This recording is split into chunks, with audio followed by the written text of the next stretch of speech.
Wuthering Waves is the new open world RPG that's been out for quite a while now. And ever since I saw the first teaser for this game, I knew that as soon as this game drops, it's not gonna let me get any of my work done on time. Regardless, I've been playing this game since launch day and it's freaking amazing. Although ever since this game was first announced, it's been directly compared by Genshin Impact, since Genshin is one of, if not the most popular gacha game that has ever released. And ever since we got the first teaser for Wuthering Waves, it started to create a lot of buzz in the community. Many fans started calling this game as the next big gacha game, and some other people started calling it the Genshin Killer.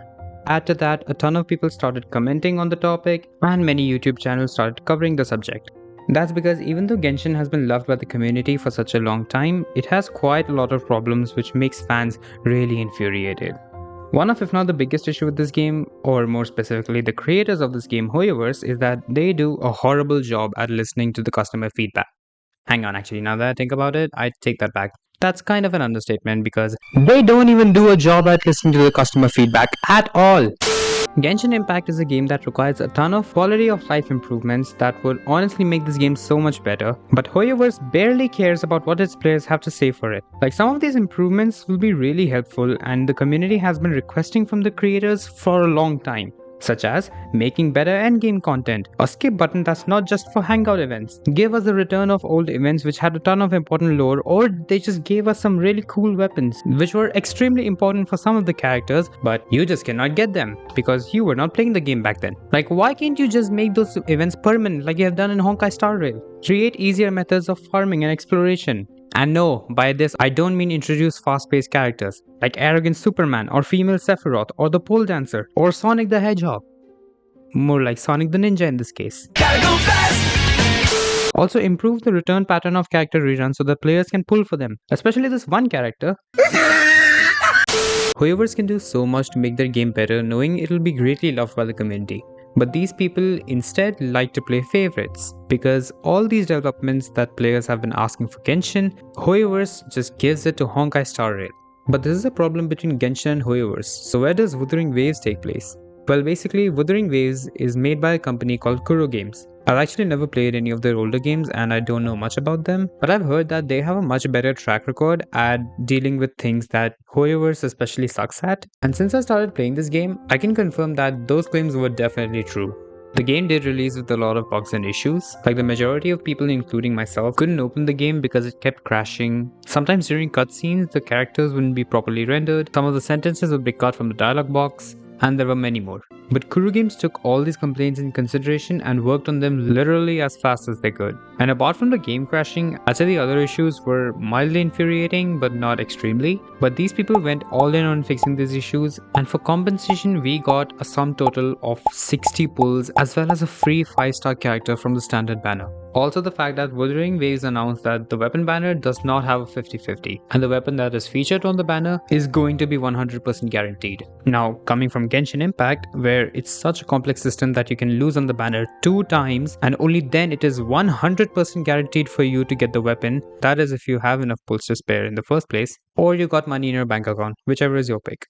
Gameplay wise, I initially assumed this is gonna be a tough game for me to wrap around and it might burn me out quickly rather than Genshin, since the game does have complexity to it, but I was very wrong. This game is really not difficult to understand and it's very satisfying. However, it does lean more towards serious hardcore gamers than casual gamers, so it's not as calm and peaceful progression with more simplicity like Genshin, and I know many people for whom that game is the more desirable option. But if you're looking for a more hardcore complex gameplay and more anime feeling game, then Wuthering Waves is a good choice to go for in my opinion. But there are mainly only 2 questions which need to be answered. Is Wuthering Waves actually a Genshin killer? And what do I mean when I say that this game can actually help improve Genshin Impact? Okay, for the first question, nope, this game is not a Genshin killer. They're games that belong to the same genre, yes, but they're 2 very different games. Wuthering Waves is a game with its own identity, its own direction, and its own storyline. It's gonna eat into Genshin's player base, sure, but it's not gonna cause the end for Genshin. That game still has so much pending for it. The new regions, the new lore, there's so much left in Genshin that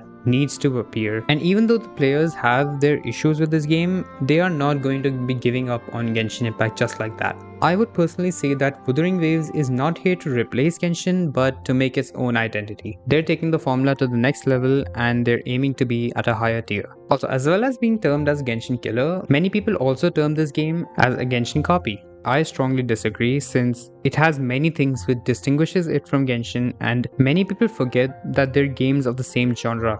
I feel like Wuthering Waves might have a very similar situation like this with Genshin. Fortnite, thanks for letting me borrow your work.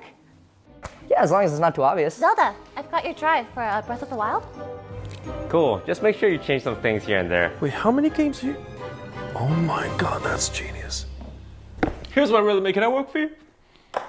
Now on to my second point. How is Wuthering Waves gonna help in Genshin's improvement? Well, think about it. Since Hoyover's released Star Rail, they have massively favored that game with promotions, rewards, and improvements that we've been asking for Genshin. That naturally increased the popularity of Honkai Star Rail, but it also negatively affected Genshin Impact. But the reason why Hoyover's does not see this as that big of a problem and is completely okay by it is because they're both games made by them. So whichever game makes more or less profit, it does not affect them that badly since all of the profit is going to be coming to them anyways. However, the release of Wuthering Waves is not just a direct attack on Genshin's player base, but this will also not benefit Hoyover's. This will benefit Kuro Games. Hoyover's might not be that affected with the drama within its own games, but if a game from an outside company starts to compete, you're gonna feel the effects of it. And because of this, we can see Hoyover's trying to improve Genshin. With more amount of content they're adding, the story, the map increase, this is all a rush because of the new game's fever. But I feel like it's still not enough. Hoyo needs to realize the value of its players and hear them out so that they can deliver a better gaming experience instead of keeping us on arm's length. Otherwise, with how much Kuro Games is doing for its players and providing to them, they're gonna be left behind and lose a large part of the market they had. Now, even though it's possible that Hoyover's just decides not to care about the situation and lets Genshin die, I don't think they're just gonna sit back and let their biggest title and also the game that brought them all this fame just crumble like that. And the player base that Genshin has created, even though they hate many parts of it, they might not even allow the game to fall down that badly because of the way so many people are desperate for the future of Genshin's story and some people are obsessed with the Genshin characters. To the point where they break up their marriage just so they can stay in a fictional affair. Yes, that's a real thing. But in all honesty, nobody knows the fate. We've already seen how persistent Hoyover's can be to not listen to the demands of its players. So who knows, maybe they will let the bad outcome play off and Genshin will slowly fall into irrelevance, disappointing everyone yet again and making this video entirely useless. Or they'll actually do something about it, which is the outcome I'm more heavily leaning towards. Anyways, I don't really know how to end a video, so